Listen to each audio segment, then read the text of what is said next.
Assalamualaikum warahmatullahi wabarakatuh. Masuk lagi untuk pelajaran matematika, masih bersama saya Irwan Tripurnomo. Untuk pertemuan kedua ini, kompetensi dasarnya masih sama, kita melanjutkan yang kemarin. Kemudian tujuan pembelajarannya adalah setelah mengamati video pembelajaran via YouTube, berdiskusi bersama teman dan guru melalui aplikasi WhatsApp, bisa menggunakan Moodle.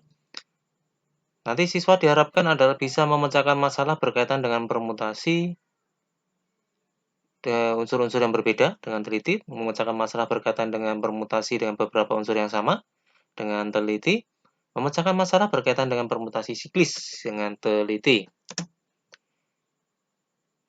Bab masih peluang, pertemuan kedua tentang permutasi. Stimulus, ada sebuah tim sepak bola akan melakukan pertandingan. Sebelum pertandingan dimulai, mereka melakukan foto bersama.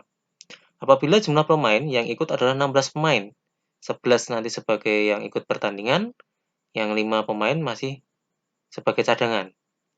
Nah, saat melakukan foto, itu kita anggap sebagai bebas terlebih dahulu, entah itu ada kipernya atau tidak, semuanya bisa ikut foto, tetapi hanya 11 pemain yang difoto.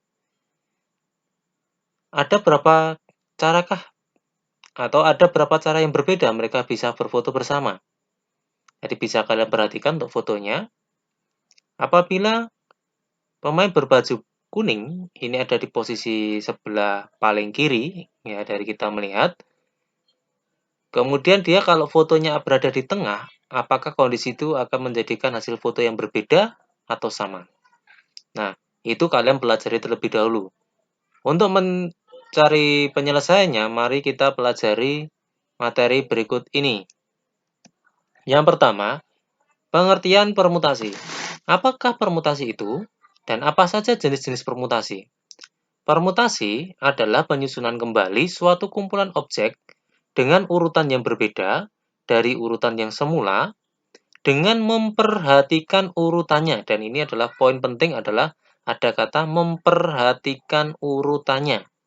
Karena urutannya itu sangat berpengaruh pada permutasi. Sehingga nanti dengan unsur yang sama, dibolak-balik urutannya akan mendapatkan hasil yang berbeda. Sebagai contoh, untuk memahami pengertian ini, ada 3 buah angka. Misalkan kita ambil angka 1, angka 2, dan angka 3. Nah, dari ketiga angka tersebut, kemungkinan bilangan berapa sajakah yang dapat dibentuk dengan menggunakan ketiga angka tersebut, serta ada berapa jumlah kemungkinan yang muncul. Coba kita bedah soal itu. Jika disusun kembali ketiga angka tersebut, maka kemungkinan yang terjadi yang pertama, angka 1, angka 2, angka 3. Maka bilangan yang terbentuk adalah 123. Nilainya 123. Kalau urutannya kita balik, unsurnya sama, yaitu angka 1, angka 2, dan angka 3. Unsurnya sama, dibolak-balik urutannya. Kita angka 3 dipindahkan ke tengah, 2-nya ditaruh ke yang belakang. 132, maka nilainya berubah menjadi 132. Kemudian kita bolak-balik lagi, jadi 213, jadi 213. 231 jadi 231. 321, 321, 312 berarti 312. Nah, dari ketiga angka 1, 2, 3, maka akan didapat 6 susunan bilangan yang berbeda. Walaupun unsurnya sama, dibolak-balik urutannya akan menghasilkan bilangan yang berbeda. Lalu bagaimana jika ada 4 angka? Terdiri dari angka 1, 2, 3, dan 4. Berapa banyak kemungkinan? Nah, ini nanti bisa kalian coba. Nah, jenis-jenis permutasi. Sebelum kita melangkah ke rumus permutasi, untuk lebih mengetahui lagi, maka kita harus mengenal jenis-jenis permutasi. Karena tiap jenis itu mempunyai rumus yang berbeda. Nah, permutasi ada 3 jenis. Yang pertama, permutasi memuat n unsur berbeda. Jadi, semuanya berbeda. Kemudian yang kedua, permutasi memuat beberapa unsur yang sama. Dari beberapa unsur itu, ada yang sama. Kemudian permutasi siklis. Coba kita bedah satu persatu. Yang pertama dulu, permutasi yang semuanya berbeda. Nah, secara umum, permutasi n elemen, berarti unsurnya ada n, tiap permutasi terdiri dari R unsur dari n elemen dengan R lebih kurang sama dengan n, atau R kurang dari sama dengan n. Jadi, ada n unsur, atau n unsur sebanyak n elemen, yang dibutuhkan hanya R saja. Ya, disebutkan hanya R saja. R-nya ini bisa saja kurang dari n, bisa saja sama dengan n. Untuk semua bilangan positif n dan R. Banyaknya permutasi dari n objek yang diambil R objek pada satu waktu adalah P n R. Jadi notasi permutasi itu adalah P. P, n dari semua unsurnya, R dari unsur yang diambil. Boleh dibentuk n-nya di belakang, R-nya di depan. Boleh dibentuk R-nya di bawah, N-nya di atas. Rumusnya adalah N faktorial per N min R faktorial. Ya, N faktorial per N min R faktorial. Nah, jadi sini materi prasyaratnya kalian harus paham tentang notasi faktorial. Nah, contoh soalnya. Ini ada sebuah soal. Banyak cara untuk memilih seorang ketua, sekretaris, dan bendara jika tersedia hanya 8 siswa. Berapa banyak cara yang bisa dilakukan? Yang pertama, kandidatnya ada berapa? Oh, ada 8 siswa. Berarti N-nya adalah 8. Banyak pengurus yang kita butuhkan apa? Diambil berapa unsur? Di sini ada ketua, sekretaris, dan bendahara. Berarti ada 3. Oh, berarti R-nya sama dengan 3. Nah, karena misal kejadian 1, itu ketuanya adalah si A. Sekretarisnya B, bendaharanya si C. Untuk kejadian kedua, ketuanya si B. Sekretarisnya A, bendaharanya C. Nah, dari kondisi ini atau kejadian ini, antara 1 dan 2 itu ternyata tidak sama. Karena tidak sama, menghasilkan kita menggunakan rumus permutasi. Unsurnya sama, A, B, sama C. Dibalik urutannya, A ketua, B sekretaris, C bendara, urutannya dibalik. B-nya yang ketua, A-nya sekretaris, C-nya yang bendara, hasilnya berbeda, maka menggunakan permutasi. Sehingga rumusnya kita gunakan P, N, R. N faktorial per N min R. N sudah diketahui, 8. R-nya 3. Berarti 8 faktorial per 8 kurangi 3 faktorial. Ini dikurangi dulu, 5 faktorial. 8-nya dijabarkan sampai 5. Karena bawahnya 5, kalau bawahnya 6 ya dijabarkan sampai 6. 8, 7, 6, 5 faktorial. 5 faktorialnya bisa dicoret.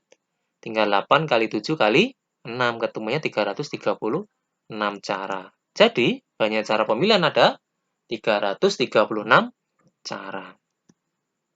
Sekarang yang kedua, permutasi dari beberapa unsur yang sama. Jadi, dari sekian banyak unsur yang ada pada permutasi, ada yang sama. Misalkan di sini di dalamnya terdapat K1, K2, K3, sampai Kn unsur yang sama. Di mana K1 sampai Kn itu kurang dari sama dengan N. Maka nilai permutasinya adalah P, permutasi, P melambangkan permutasi, N, K1, K2, ini K3, atau ini sampai Kn, ya, kalau di sini pakainya Kt, maka N faktorial per K1 faktorial, K2 faktorial, dan seterusnya sampai Kt faktorial, atau Kn faktorial. Sebagai contoh agar lebih mudah memahami, banyak cara untuk menyusun kata basa-basi. Nah, di sini basa-basi ini unsurnya ini semuanya. Ada berapa unsur di sini? Ada berapa elemen? 1, 2, 3, 4, 5, 6, 7, 8, 9, 10. Maka dari kata basa-basi itu banyaknya huruf atau N-nya adalah 10. Nah, dari sini basa-basi ini disusun dari huruf apa saja? Ada huruf B, ada huruf A, ada huruf S, sama ada huruf I. Nah, B-nya ada yang kembar. A-nya ada yang kembar. S-nya ada yang kembar. I-nya enggak. Dan kalau basa-basi ini unsurnya sama, kita bolak-balik. Jadi basi-basa itu menjadi kata yang berbeda. Karena kalau unsurnya sama, dibalik hasilnya berbeda, pakainya permutasi. permutasi, tapi di sini unsurnya ada yang sama, berarti menggunakan permutasi yang memuat beberapa unsur yang sama. Maka di sini saya misalkan sebagai K1 itu adalah huruf B-nya, ternyata ada 2, K2-nya adalah huruf A-nya ada 3, K3-nya adalah S-nya ada 4 huruf, keempatnya adalah I ada 1 huruf. Tadi sudah kita simpulkan kalau bahasa basi dibolak-balik katanya menjadi berbeda, bahasa basi jadi basi basa, saba sisba, kan berbeda artinya. Nah, ini bagi menggunakan permutasi. Kemudian ada beberapa unsur yang sama, berarti menggunakan permutasi unsur yang sama. Rumusnya adalah seperti ini. Permutasi, N-nya adalah 10, hurufnya penyusunnya adalah B, A, S, I. B-nya ada 2, A-nya ada 3, S-nya ada 4, I-nya ini ada 1. Ya, ini harusnya ada 1. Maaf ya, ini ada 1. Ini kesalahan. 10 faktorial. Ini I-nya ada 1. Oke. Berarti 10 faktorial per 2 faktorial, 3 faktorial, 4 faktorial, 1 faktorial. Ya, 1. Kemudian jadinya ini dijabarkan sampai yang paling besar yang bawah. Paling besar berapa? 4. Berarti 10, 9, 8, 7, 6, 5, 4. Berarti nanti biar 4-nya bisa dicoret sama sini. Set, set. Selain 4 dijabarkan. 2 faktorial 2 kali 1. Kemudian 3 faktorial 3 kali 2 kali 1. Ini faktorial adalah 1.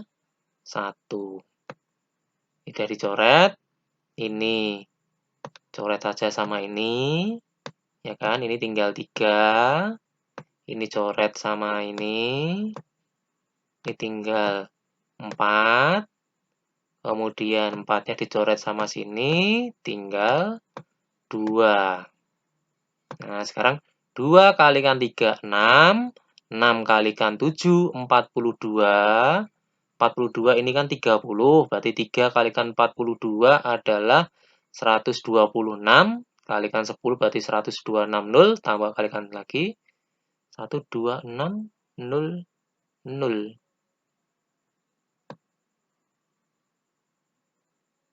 Kurang 0 1 lagi. Nah, 12600.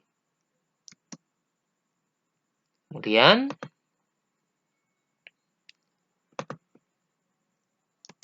jadi yang terbentuk adalah 12600 cara. Untuk jenis yang terakhir, permutasi siklis. Apa sih siklis? Permutasi siklis itu adalah permutasi melingkar. Dari kata siklis, siklus, jadi membentuk lingkaran. Jadi nanti kalau soalnya ada kata-kata mengelilingi, bentuk lingkaran, bundaran, dan sebagainya, itu adalah permutasi siklis. Nah, pembahasan mengenai permutasi siklis penting untuk dipelajari. Coba kita pahami permasalahan berikut ini. Dalam suatu restoran, ada 6 orang yang duduk secara melingkar. Nih, ada kata melingkar. Oke, berapa banyak susunan tempat duduk yang mungkin? Nah, apakah kalian akan menyelesaikan permasalahan tersebut menggunakan rumus permutasi pada pembahasan sebelumnya? Nah, kita cek. Coba amati gambar berikut. Nah, dari 6 orang, bentuk lingkaran seperti ini, untuk menentukan banyaknya susunan tempat duduk yang berbeda untuk 6 orang yang duduk melingkar, dapat kita mulai dengan menentukan salah satu tempat duduk sebagai acuan. Jadi ini harus kita tentukan sebagai porosnya, acuan. Ya, kalau enggak tidak bisa, maka harus ada satu acuannya. Kenapa harus satuannya? Lah ini kalau diputar aja, nanti hasilnya akan sama aja. Jadi harus ada satu acuannya. Nah, kalau ini sudah terpilih, maka tempat duduk yang tersisa tinggal berapa? 5. Dari berapa orang? 5 orang, karena satunya kan sudah duduk di sini. Ya kan? Nah, jadi maksudnya jika kita mencoba menentukan banyak susunan kursi pertama, ada 5 orang kan? Bisa milih 5 orang itu. Berarti ada 5 kemungkinan. Kalau sudah duduk di satu tempat ini, pindah lagi ke sini. Berarti tinggal 4 orang.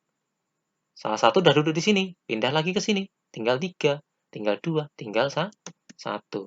Ya, posisi 2 tinggal 4, di 3 nanti tinggal 3 orang, tinggal 2 orang, tinggal 1 orang. Dengan menerapkan konsep perkalian, diperoleh banyaknya susunan adalah 5 kali 4 kali 3 kali 2 kali 1, 120 cara. Atau bisa kita bentuk faktorial menjadi 5 faktorial, 120 cara. Lah kalau ini 7, 10 misalkan. Kalau 10 berarti di sini dari isi 1 kan? Ini berarti tinggal 9, 8, 7, 6, 5. 9, 8, 9. Ini nanti ada 10 ya. 9, 8, 7, 6, 5, 4, 3, 2, 1. Atau 9 faktorial. Jadi kalau 10 ada 9 faktorial, kalau 5 ada 4 faktorial, berarti kalau nanti 20 ada 19 faktorial. Maka di sini bisa kita simpulkan, untuk siklis berarti kalau n, maka nanti rumusnya adalah n-1 faktorial. Ya, karena ini kan nanti ada 5 tempat duduk, maka tempat duduknya 5. 6 orang berarti tempat duduknya 6. Kalau 10 orang tadi berarti tempat duduknya ada 10. Oke, demikian untuk permutasi, semoga bisa membantu. Sekian dari saya. Assalamualaikum warahmatullahi wabarakatuh.